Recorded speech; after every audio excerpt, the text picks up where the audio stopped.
المكتب التعاوني للدعوة والإرشاد وتوعية الجاليات بتندحة يقدم. بسم الله الرحمن الرحيم. إن الحمد لله نحمده ونستعينه ونستغفره ونستهديه ونعوذ بالله من شرور أنفسنا ومن سيئات أعمالنا. من يهده الله فلا مضل له ومن يضلل فلا هادي له. أشهد أن لا إله إلا الله وحده لا شريك له، وأشهد أن محمدا عبده ورسوله صلى الله عليه وعلى آله وصحبه وسلم تسليما كثيرا. أما بعد، فنشكر الله جل وعلا الذي هيأ لنا هذا اللقاء المبارك في هذه الليلة المباركة في هذا المكان الطيب المبارك، لنستمع إلى آية تتلى أو حديث يروى أو وصية أو نصيحة عل الله ينفعنا وإياكم بها. فأسأل الله جل وعلا وهو المسؤول ألا يفرق هذا الجمع إلا بذنب مغفور وعمل صالح متقبل مبرور. ما أجملها من لحظات أن يعيش المسلم في بيت من بيوت الله، ما أجملها من لحظات أن يتذكر الإنسان الرابط بينه وبين سلفنا الصالح عندما كانت المساجد بيوتهم يعمرونها بذكر الله وباللقاءات والنصائح والتعليم. حشرنا الله وإياكم في زمرة الصالحين. ما أشكر لكم حضوركم في هذه الليلة المباركة، وأنا أعلم أن كثيرا قد يجد العلم في أماكن شتى، وقد لا يكون من يحاضر على ما يريده المستمع، لكنه قد يحضر ويأتي لعل الله أن ينفعه بالمجلس بالقول في نهاية المجلس: اتصرف مغفورا لكم قد بدلت سيئاتكم حسنات. فأسأل الله أن يوفقكم جميعا. ثم لا أنسى أن أشكر لهذا المكتب الحي المبارك في هذه البلدة الذي كان سببا في نشر حفظ القرآن والدعوة والمحاضرات والندوات، فكان من المراكز المميزة.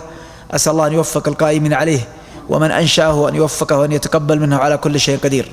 أيها الأحباب الكرام، هذا الليل دروس وعبر من يوم عاشوراء، هذا اليوم المبارك الذي يطل في بداية كل عام. لو نظرنا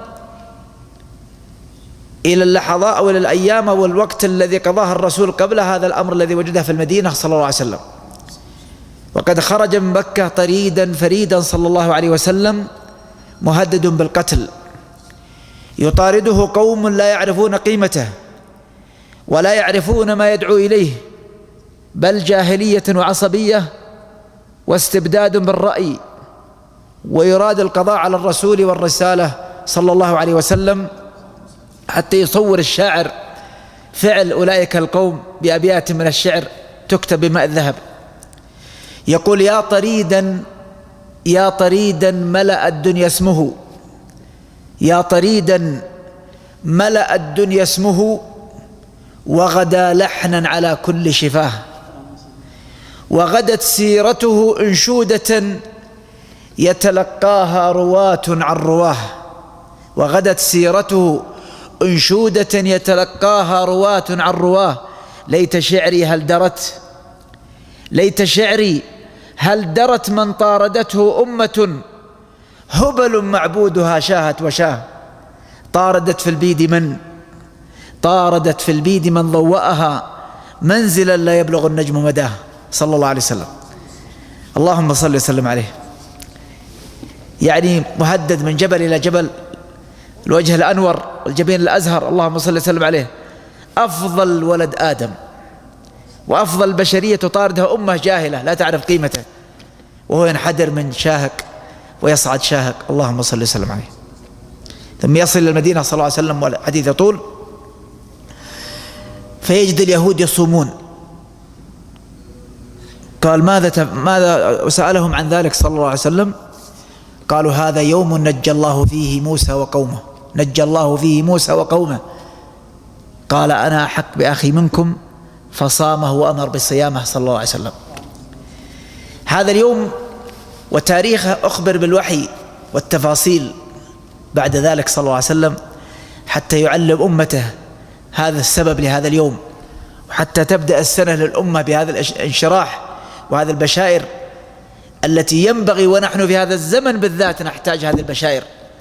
ونحتاج هذا الكلام، ونحتاج أن يعلم أجيالنا في هذا الزمن في الخطب في المحاضرات أن يذكرون في بداية هذا العام بهذا الأمر الذي تحتاجه الأمة في هذه الأيام. نحن في زمن يا أخوان نعيش بين أمرين خطيرين: كيد الأعداء وضعف الاهتداء. فأمة ضعف اهتداءها ولا الله جل وعلا لا يضيعها، والله وعد بنصرها وعزتها وتمكينها، لكن ضعف الاهتداء، تعلقت بغير الله، تعلقت بالمحبوبات الثمانية وتركت الثلاثة التي بعدها، كما ذكر الله في سورة التوبة: قل إن كان آباؤكم وأبناؤكم وإخوانكم وأزواجكم وعشيرتكم وأموال اقترفتموها وتجارة تخشون كسادها ومساكن ترضونها أحب إليكم من الله ورسوله وجهاد في سبيله فتربصوا حتى يأتي الله بأمره والله لا يهدي القوم الفاسقين. لما تركنا أسباب العزة وضعف الاهتداء في قلوب المسلمين تسلط الأعداء، فتسلط المجرمون في بورما يحرقون المسلمين. لا إله إلا الله، أسأل الله أن ينصرهم. نحن لا نحزن، أقصد لا نيأس، فإن الله يقول جل وعلا: ولا تهنوا ولا تحزنوا وأنتم الأعلون إن كنتم مؤمنين. يقولها الله لنبيه في أحلك الظروف: ولا تهنوا ولا تحزنوا وأنتم الأعلون. نحن نتألم ألم عندما يحرق إخواننا المسلمين في بورما، لا شك، عندما يقتل المسلمين في بلاد الشام والعراق، عندما يحصل المسلمين ما يحصل نتألم. وهذا واجب المسلم يكون إيش؟ من لم يعني يتأثر بإخوانه المسلمين فالإيمان ضعيف في قلبه، نسأل الله يحفظنا وإياكم. نتألم في ذلك، لكن هذا الألم يا أخوان أحيانا يسيطر على المسلمين فيبعث لهم الإحباط والهزيمة النفسية، وهذا ما لم يدعو إليه الإسلام، لأن الله يقول كلمة يا أخوان في القرآن: ولو شاء الله ما فعلوه. كل ما يجري في هذه الأحداث يعلم بها من، ويجريها لحكمة يعلمها جل وعلا. صلى الله أن ينصر دينه وعلى كلمته. حتى يا أخوان لا يحصل الإنسان، صح أننا نحزن ونتألم ولا نرضى بمنكر ولا نرضى بأي أمر يضر المسلمين في أي بلد، لكن مع ذلك نحن نعلم بعلمنا من كتاب الله ومن سنة رسول الله صلى الله عليه وسلم أن الأمر لله. حتى من أعجب من أشد الآلام التي منيت بها الأمة في عهد النبي صلى الله عليه وسلم اتهام عائشة بالزنا رضي الله عنها وارضاها. قال الله في القرآن إيش؟ لا تحسبوه شرا لكم بل هو خير. لا تحسبوه شرا لكم بل هو خير. ونحن نقول للمسلمين مع بداية هذا العام في هذا: لا تحسب ما يحصل شر بل هو خير. والله يقول جل وعلا: استعينوا بالله واصبروا إن الأرض لمن؟ إن الأرض لله يورثها من؟ يورثها من يشاء من عباده والعاقبة للمتقين. فأسأل الله أن ينصر دينه ويعلي كلمته. فيأتي هذا اليوم ونحن نعيش في ضعف الاهتداء عند المسلمين، وهذا كيد الأعداء من كل ناحية، كيد مركز، ويمكرون ويمكر الله والله خير الماكرين، ويفعلون ما يفعلون، ولا إله إلا الله سبحانك، لا إله إلا أنت فلا تخفى عليك خافية، ولا تحسبن الله غافلا عما يعمل الظالمون. يأتي هذا العام يا أخوان وفقنا الله وإياكم بداية هذا الشهر وهذا اليوم بالذات والأمة لا زالت تعاني. وعندما أقول عاني ليس معنى هذا الكلام أن الأمة خلاص انتبهوا وفقكم الله، والله الذي لا إله إلا هو لو يعني وسع الإنسان أنظاره شرقا وغربا حتى في عقر بلاد الكفر لرأى يا أخوان انتصارات لديننا، ليس الانتصارات في الميادين العسكرية لكن سعة وانتشار هذا الدين ويعني وجود له أثر في بلاد الغرب والشرق بوعد الرسول صلى الله عليه وسلم. هو الذي أرسل رسوله بالهدى ودين الحق ليظهره. من ليظهره؟ ليظهره على الدين كله ولو كره المشركون. ويقول صلى الله عليه وسلم: ليبلغن هذا الأمر ما بلغ الليل والنهار وليدخلن الله هذا الدين كل بيت مدر ووبر بعز عزيز أو بذل ذليل، عزا يعز به الإسلام وأهله وذلا يذل الله به الكفر وأهله. الآن يا أخوان في أدغال الآن في الشرق والغرب أصبح يرفع فيها الأذان ويصلي فيها المسلمون. ذهب الدعاة لم يذهبون، إنما الدعوة الإلكترونية الموفقين من أخوان الحريصين أسأل الله لهم التوفيق أوصلوها أرسلت الكتب عبر هذه الأجهزة التي كانت يعني مجالا للدعوة، فأصبح ينادى الإسلام في أدغال لا يمكن تصلها الأقدام يعني أو إلا بجهود مضنية، لكن وصلت يصلون ويقيمون الصلاة ويعبدون الله جل وعلا. أقول هذا الكلام يا إخوان حتى نطمئن ولا نيأس ولا تهنوا ولا تحزنوا وأنتم الأعلون إن كنتم مؤمنين. يا قومنا لا تيأسوا فالله ينصرنا ومن يكن من جنود الله ينتصر. لكن لله حكمة ولله علم سبحانه، ونحن لا ندرك هذه الحكمة وهذا العلم، فالأمر لله من قبل ومن بعد. أرجع فأقول يا أخوان، يأتي هذا العام أو يأتي هذا الشهر ويأتي هذا اليوم والأمة ضعف اهتداؤها بهدي نبيها صلى الله عليه وسلم، وأمر آخر يتقدم، والله ما يتقدم الأعداء في أي مجال إلا إذا ضعف الاهتداء. يقول الشاعر العربي أيام الأندلس بيت من الشعر يكتب بماء الذهب، لأن الله جل وعلا قد أعطانا قوتنا في ديننا، وإن تصبروا وتتقوا إيش لا يضركم كيدهم شيئا، وإن تصبروا وتتقوا لا يضركم كيدهم شيئا. هذا وعد من لكن ضعفت التقوى والصبر على ديننا فتقدم أعدانا. يقول الشاعر العربي بيت من الشعر: وما كان ذلك من سعيهم ولكن منا يقوم المعين. وما كان ذلك من سعيهم ولكن منا يقوم المعين. أين أصحاب العبادة، الدعاء، الحرص، الأمر بالمعروف، النهي عن المنكر؟ وين الهمم؟ فلا تستعجب عندما يقوم سفيه من السفهاء فيستهزئ بديننا أو بأصالتنا في تغريدها وغيرها، لا تستغرب ذلك. تقدموا لما تأخرنا فإنا لله وإنا إليه راجعون. لك أسأل الله أن ينصر دينه وأن يعلي كلمته. يأتي هذا الشهر وهذا اليوم يا إخوان ليبين للأمة، يربط أمة محمد صلى الله عليه وسلم بتلك الأحداث. نزلت في القرآن الكريم هذه الآيات لتربط هذه الأمة بالأحداث التي صيم من أجل هذا اليوم. بنو إسرائيل تحكم فيهم فرعون أعظم تحكم في التاريخ، وأظنها المجرم الأول في التاريخ، لأنه قال أنا ربكم الأعلى. وكان يقتل الرجال ويستحيي النساء، وفعل الأفاعيل حتى أخرج الله موسى عليه السلام، والقصة طويلة. وأراد الله جل وعلا أن يربي ذلك المنتقم في بيت فرعون، وأن يخرج ذلك الداعية من بيت فرعون، وأن يحرر بني إسرائيل على يد هذا الطفل الذي أنجاه الله جل وعلا. يرمى في البحر ويحفظها الله، في النهر ويحفظها الله، يدخل بيت الطاغية ويحفظها الله، ويرسلها الله جل وعلا بعناية ورعاية وتربية حتى نهاية المطاف. فبدأ الأمر الأول يا إخوان في بني إسرائيل وهذه الأمة، يعني حتى تعتبر أمة محمد صلى الله عليه وسلم، حتى الانحرافات التي تحصل الأمة، حتى الأمور التي تحصل الأمة، أكثر الانحرافات متابعة لبني إسرائيل. قال صلى الله عليه وسلم: لتتبعن سنن من كان قبلكم حذو القذة بالقذة حتى لو دخلوا جحر ضب لدخلتموه. قال يا رسول الله اليهود والنصارى؟ قال فمن؟ يعني فمن غيرهم. لكن انظر ما هذا حصل بني إسرائيل، وكيف لما رجعوا إلى الله جل وعلا كيف أن الله جل وعلا أنجاهم، وسأل الله أن ينصر دينه ويعلي كلمته.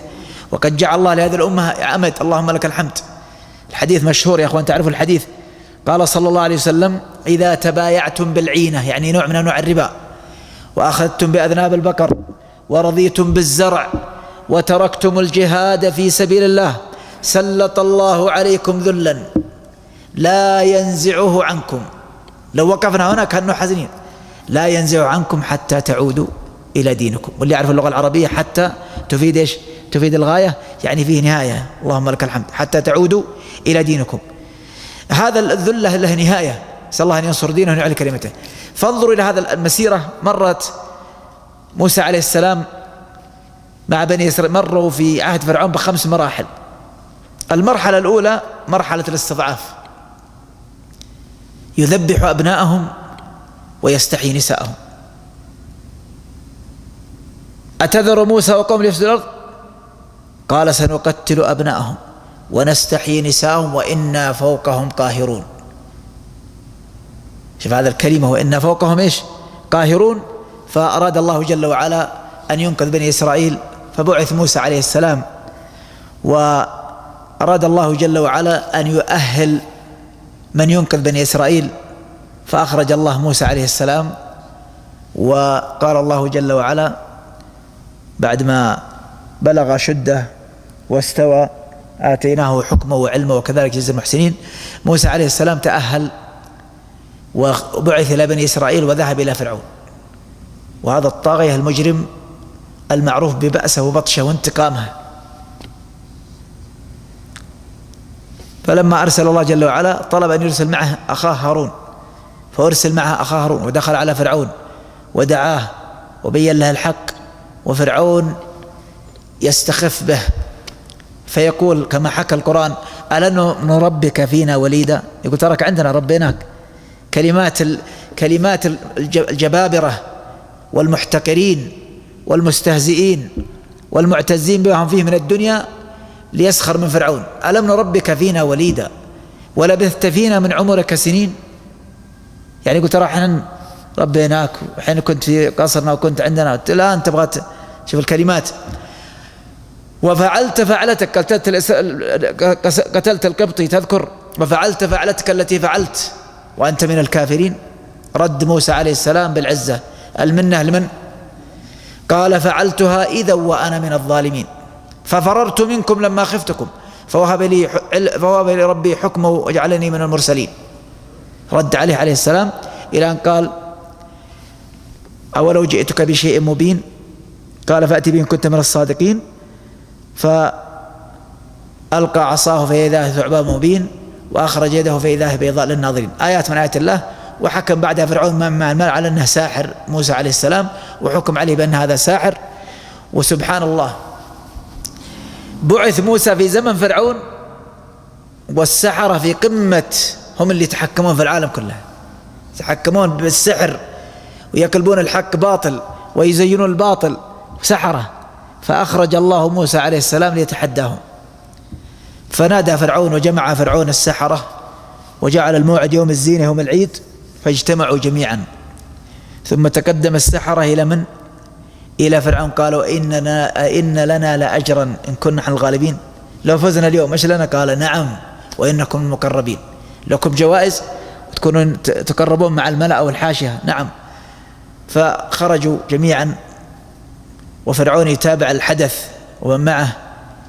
في يوم يقف فرعون والسحرة واستخف قومه فأطاعوه، ويقف موسى عليه السلام لكن معه الذي لا إله إلا هو.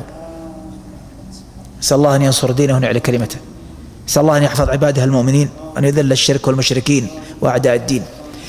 فوقف لوحده حتى عبر القرآن، يقول لما ألقى السحرة فإذا حبالهم وعصيهم يخيل إليه من سحرهم أنها تسعى.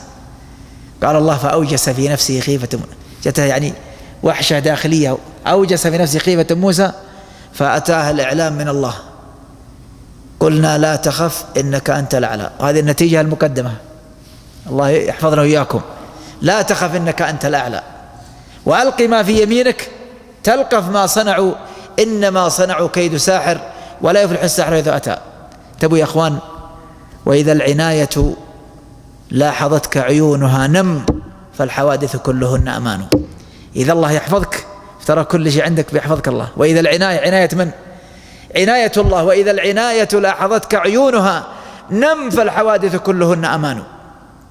ضاقت فلما استحكمت حلقاتها فرجت وكنت أظنها لا تفرج، سبحان فارج الهم وكاشف الغم. انهزموا مع ذلك المتكبرون والجبابرة لا يستسلمون، لأن الإنسان في رأسه فكرة وضلال لا يغيره.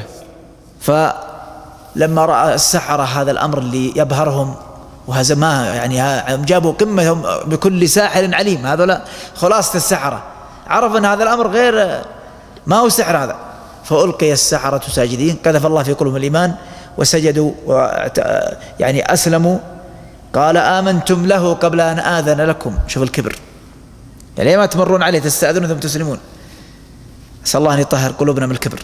الله لا يجعل قلوبنا يا إخوان لا يدخل الجنة من في قلبه ذرة من كبر. الله يطهر قلوبنا يا إخوان. آمنتم له قبل أن آذن لكم إنه لكبيركم الذي علمكم السحر فلسوف تعلمون لأقطعن أيديكم وأرجلكم من خلاف ولأصلبنكم في جذوع النخل ولتعلمن أينا أشد عذابا وأبقى. بعد هذا التحدي نسأل الله أن يحفظنا وإياكم، أو مسألة أو يعني هذا التدافع ومبارزة السحرة ونتيجة الفوز والتحدي وصل إلى أنهم إيش؟ تحدوه بالإيمان اللي معهم. قالوا فاقضي ما أنت قاض إنما تقضي هذه الحياة الدنيا إنا آمنا بربنا ليغفر لنا خطايانا وما أكرهتنا عليه من السحر والله خير وأبقى. ولتعلمن أينا أشد عذابا وأبقى قالوا الله خير وأبقى. يقول أهل التفسير في أول النهار سحرة كفار وآخر النهار مؤمنون أبرار. أسأل الله أن يثبت الإيمان في قلوبنا، ونسأله جل وعلا أن يثبت قلوبنا على دينه. إن القلوب بين أصبعين من أصابع الرحمن يقلبهما كيف يشاء، وكان من دعاء النبي صلى الله عليه وسلم اللهم يا مقلب القلوب ثبت قلوبنا على دينك. أسأل الله يثبتناكم على دينه مع هذه الفتن. برزوا بعد ذلك وحصل ما حصل، ولا زال الأذى على بني إسرائيل، حتى قالوا في يوم من الأيام لموسى عليه السلام قال يا موسى أوذينا من قبل أن تأتينا ومن بعد ما جئتنا، كما حكى القرآن أوذينا من قبل ما جئتنا ومن بعد ما جئتنا. يقول ما تغير الحال، أنت نبي لكن العذاب علينا. لا إله إلا الله يا أخوان، لا تيأس حتى إذا استيأس الرسل وظنوا أنهم قد كذبوا جاءهم نصرنا فنجي من نشاء. قالوا أوذينا من قبل أن تأتينا ومن بعد ما جئتنا. قال الله في القرآن حكاية عن موسى عليه السلام، وأسأل الله أن يحققها في هذا العصر. قال عسى ربكم أن يهلك عدوكم ويستخلفكم في الأرض فينظر كيف تعملون. أسأل الله أن يهلك عدونا يا أخوان وعدو المسلمين في كل مكان. عسى ربكم أن يهلك عدوكم ويستخلفكم في الأرض فينظر كيف تعملون. عدوكم سيهلك ودعاة الشر سيذهبون، لكن ماذا أنتم فاعلون يا دعاة الحق ويا أهل الحق؟ طبعا يا أخوان قرر القرار النهائي، وهو القضاء على الرسول والرسالة. واستنفر قوم فرعون قال إن هؤلاء لشرذمة قليلون. شوف العبارات، عبارات الاستهزاء والسخرية، عبارات الجبابرة. إن هؤلاء لشرذمة قليلون وإنهم لنا لغائظون وإنا لجميع حاذرون. طبعا قبل ذلك فأتبعوهم مشركين. قبل ذلك أوحى الله إلى موسى أن اسر بعبادي ليلا إنكم متبعون يعني مطاردون. مضى موسى عليه السلام كما تعلمون القصة حتى وصل إلى البحر، ولما أشرفوا على البحر نظروا في الخلف وإذا يرون القوم. يرون من؟ فرعون المجرم الظالم. يعني تصور أتباع موسى ينظرون في هذا المجرم والحاقدين معه وأصحاب القوة والسلاح، وهذا ما عندهم شيء، ما معهم شيء، فيتصورون هل سيغرقهم في البحر أم سيقطعهم، ماذا سيفعل بهم؟ فنظروا في الخلف فتقطعت بهم الحبال، ضاقت الحيل وانقطعت السبل، ولا منجى ولا ملجأ من الله إلا إليه. قالوا يا موسى إنا لمدركون. خلاص الله يرحمنا، خلاص انتهى، خلاص وين نروح؟ إنا لمدركون، انتهى. انت قدمنا غرقنا وانت أخرنا أدركنا وقتلنا. طبعا يا أخوان في هذه اللحظات تبقى مهمة الرسول وقوة الإيمان وشدة الارتباط بالله في نفس المومنت تبقى في أصعب الأزمات. إذا وصلت تقطعت السبل علم بأنه لا ملجأ من الله إلا إليه. إذا ضاقت الحيل وانقطعت السبل فلا معك إلا الله جل وعلا. فالزم بحبل الله معتصما فإنه الركن إن خانتك أركانه. قال كلا إن معي ربي سيهدين. كلمة كلا كلمة ردع وزجر، لا تقولوا هذا الكلام. إن معي ربي سيهدين. أرسله إلى فرعون، أمره بهذه المراحل كلها، أمره بالمسرى، لن يضيعها الله. يعني هو ماشي بأمر الله، لن يضيعها الله. كلا إن معي ربي سيهدين. فأوحى الله إليه في شيء يا أخوان لا يعني ما تدركه العقول، وشيء يعني خارج عن القدرة العقلية البشرية. أمر الله أن يضرب بعصاه البحر فانفلق البحر فكان كل فرق كالطود العظيم. تصور يا إخوان الماء واقف، جبل لا قال كالفرق كالجبل. تصور تنظر تشوف جبل واقف، ما لا ليه ما ينزل واقف. لا إله إلا الله الحي العليم، أشهد أن لا إله إلا الله. أسأل الله أن ينصر. أسأل الله كما قال في سورة المائدة فعسى الله أن يأتي بالفتح أو أمر من عنده فيصبح على ما سروا في أنفسهم نادمين. أسأل الله أن يفتح الأمة فتح في هذا العصر منه. أسأل الله أن يفتح المسلمين فتح من عنده أنه على كل شيء قدير، يشفي به غيظ المؤمنين وينصر به المتقين ويخذل به الفجار والمجرمين، على كل شيء قدير. فعسى الله أن يأتي بالفتح أو أمر من عنده فيصبح عن المنافقون فيصبحوا على ما أسروا في أنفسهم نادمين.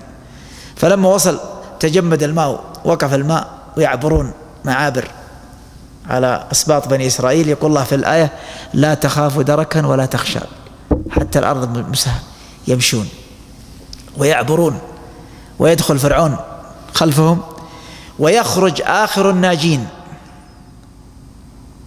ويدخل آخر الهالكين. والتف موسى عليه السلام على البحر بعصاه ليغلق البحر. قال الله جل وعلا واترك البحر رهوا إنهم جند مغرقون. الفتح بأمر، لما الآن مش الأمر الباقي على الله جل وعلا، أو كل الأمر لله جل وعلا. فطبق الله عليهم البحر وأغرق الله الجميع، ثم ظهر ذلك المجرم. لا إله إلا الله يا أخوان. كل جبار ومجرم في التاريخ كانت نهايته سيئة، ولذلك سبحان الله أصبح جثة هامدة على الشاطئ. ينظر بني إسرائيل هذه الشخصية يعني التي قتلت وعبثت وتدعي الألوهية، هذا الشخص.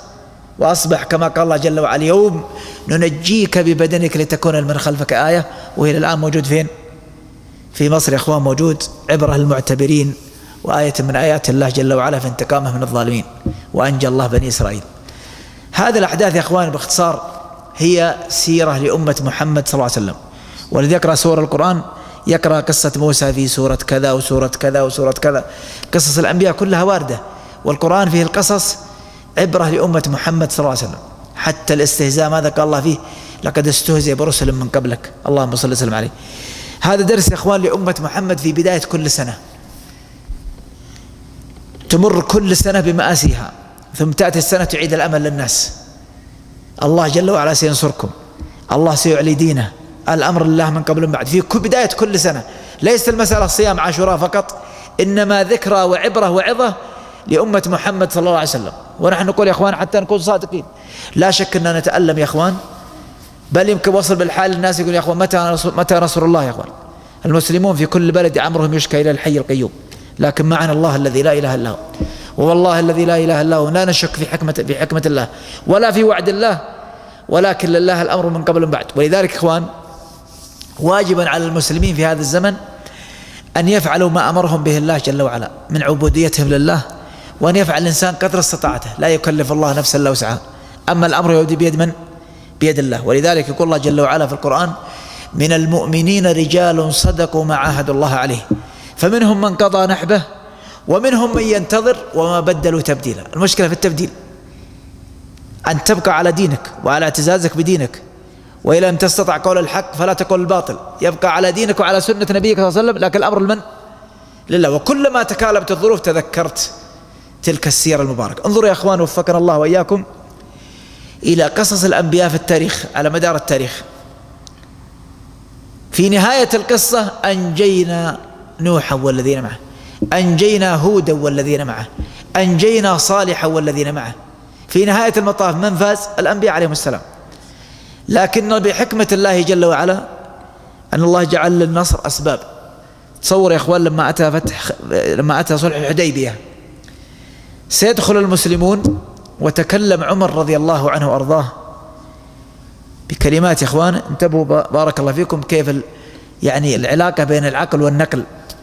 النقل من كتاب الله ومن سنة الرسول صلى الله عليه وسلم، والعقل عقل الإنسان. عقولنا محدودة، ولأنها محدودة أعطانا الله إيش؟ أعطانا الله نقل فيه غيبيات يظهر منها ما يظهر ولا يظهر ما، لكن عندنا إيمان بالغيبيات أن الله سيحدث، أن الله سيحققها. لما أتت صلح الحديبية أتى الصحابة على بعد 400 كيلو مهاجرين حتى وصلوا المدينة وعلى مكة، وعلى المشارف فرحانين أنهم يدخلون مكة ويعتمرون، خلاص تخطيط كامل. فجأة يقول الرسول ارجعوا، اللهم صل وسلم عليه. القصة طويلة لكن اختصار.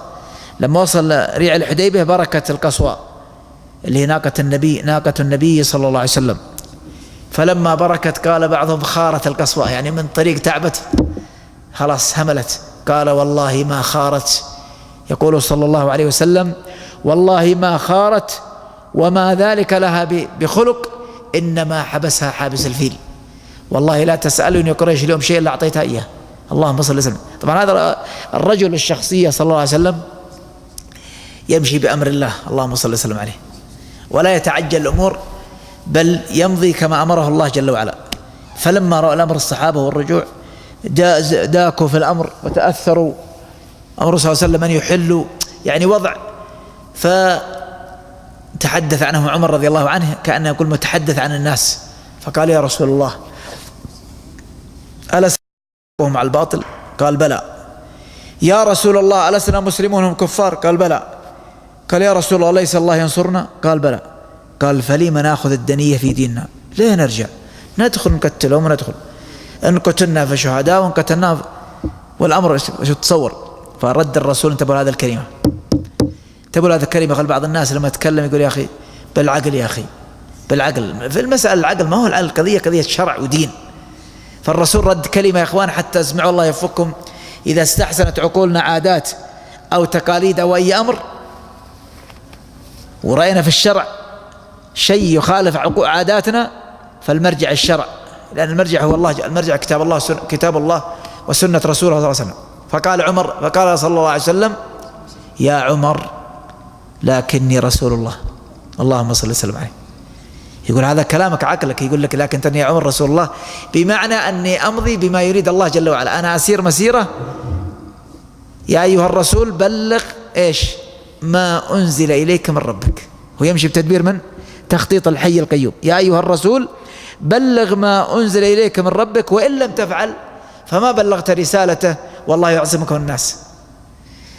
انظر يا أخوان الله يفكم، لو دخلوا قد لا يتحقق ما يتحقق، لكن جاء بعد ذلك فتح مكة فحصل الفتح والدخول ودخول الناس في دين الله جل وعلا والفتح العظيم بعد ذلك. لو أنهم تعجلوا ودخلوا لم يحصل لهم ما حصل لهم فتح مكة. وأنا أقول يا أخوان انتبهوا الله يفكم، الله جل وعلا في هذا العصر لم تتهيأ الأمة لاستقبال النصر، لأن النصر يا أخوان يحتاج إلى من يحافظ عليه.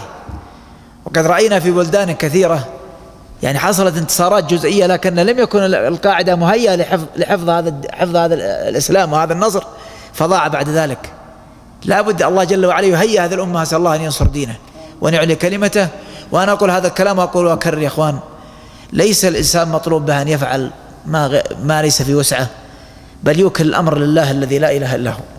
لكن الإنسان يبقى نقطة مهمة في قلبه لا يمكن أحد يغيرها فلا يغيرها، وهي مسألة الولاء والبراء، أن يحب من يحب الله ورسوله وأن يبغض من يبغض الله ورسوله تبقى في قلبه، حتى وإن لم يتكلم بكلمة، حتى وإن لم يفعل فعل، لكن يبقى في قلبه الولاء والبراء. الولاء لله ولرسوله ولمن يحب الله ورسوله صلى الله عليه وسلم، والبغض لأعداء الله ولمن يبغض الله ورسوله صلى الله عليه وسلم. هذه يا أخوان من السلام ورحمة الله. هذا يا أخوان الأمر اللي بعده وفقنا الله وإياكم، أن الله جل وعلا قد أعطانا وعود تاريخية غير الواقع اللي نعيشه. هذا اللي يبغى نذكر بها الأجيال وفقنا الله وإياكم. أما الواقع فهو محزن عند كثير من الناس، لكن نحن نظرتنا لسنت نظرتنا يعني نظرتنا محدودة، عندنا نظرة بعيدة بما علمنا الله في كتابه وعلمنا رسوله صلى الله عليه وسلم. فالمسلم يعيش أولا يعلم بأن الاستضعاف أو النصر ليس يكون في أيام كأيامنا، أيام الله غير أيامنا، الأمر لله من قبل ومن بعد. قد يعيش أجيال ويفعلون في الإسلام أفعال قوية ومع ذلك لا يدركون النصر، لأن النصر لا زال في المستقبل. مصعب بن عمير رضي الله عنه ماذا فعل؟ السفير الأول في الإسلام، أسلمت الأنصار على يده رضي الله عنه. يعني العمود الفقري للإسلام كان على يد من؟ أسلموا على يد من؟ على يد مصعب بن عمير، قتل في معركة أحد.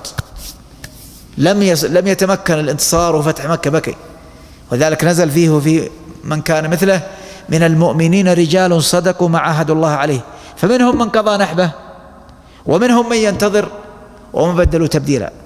أقول يا أخوان وفقنا الله وإياكم، عندنا بشائر في التاريخ، بشائر في القرآن، بشائر في السنة تبين المستقبل لديننا. هذا البشائر يا أخوان التي تم نذكرها في هذا العصر وهذا الزمن، بل تذكر في هذا الزمن في بداية هذه السنة ونحن نستبشر بعاشوراء، شهر الانتصار أو يوم الانتصار، انتصار الحق على الباطل، انتصار المستضعفين على أعتى قوة في التاريخ. نسأل الله أن ينصر دينه. يعني يا أخوان، من اللي في هذا الزمن يقتل الأبناء ويستحيي النساء؟ من اللي في هذا الزمن يقول أنا ربكم الأعلى؟ قد لا يوجد.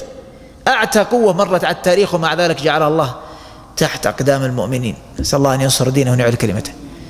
لكن نحتاج يا أخوان أن نذكر أجيالنا وأن نستبشر ببداية هذه السنة في كل عام أن يكون عندنا روح معنوية.